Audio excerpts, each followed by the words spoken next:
शिमगा, आनंदाची उधळण करणारा, कोकणकरांच्या जिव्हाळ्याचा आणि तुमच्या आमच्या सर्वांचा आवडीचा सण म्हणजे शिमगा. तसं तर लोक देवदर्शनासाठी मोठमोठ्या मंदिरात जातात, पण इथे तर प्रत्यक्ष देव आम्हाला भेटायला आमच्या घरात येतात. फाल्गुन मासारंभ झाला की चाहूल लागते ती होळी सणाची.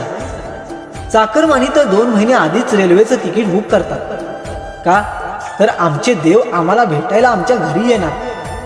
मग बॉस सुट्टी देवो अगर ना देव, पण शिमग्याला, होळीला, पालखीला गावी जायचं म्हणजे जायचं.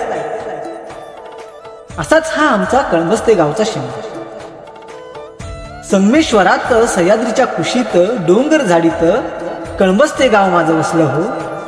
आई नवलाई देवीचं रूप साजीर मनात साऱ्यांच्या भरलं.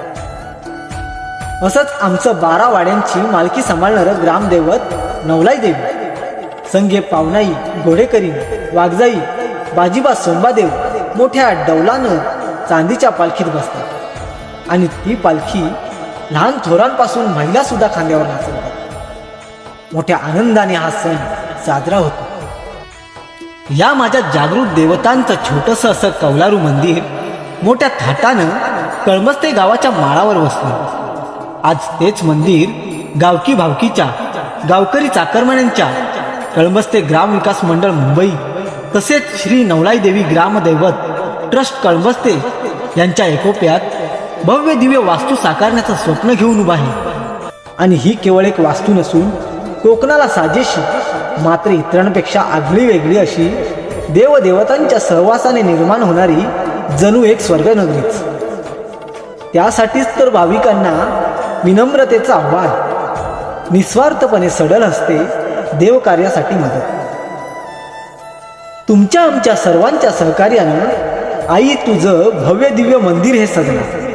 तुमच्या आमच्या सर्वांच्या सहकार्यानं आई तुझं भव्य दिव्य मंदिर असे हे सजणार. आणि पुढच्या वर्षाला आई तुझा शिमगा साऱ्या जगात गाजणार. आणि पुढच्या वर्षाला आई तुझा शिमगा साऱ्या जगात गाजणार, साऱ्या जगात गाजणार.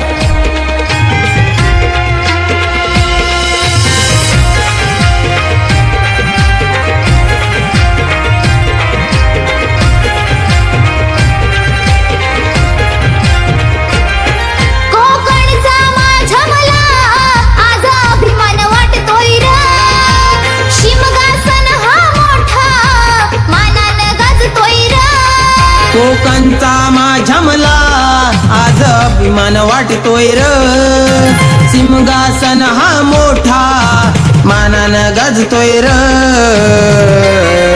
बघा ढोल कसं वाजतोय र, आई खांद्यावर नाचते र. बघा ढोल कसा वाजतोय र, आई पालखीत डोलते र.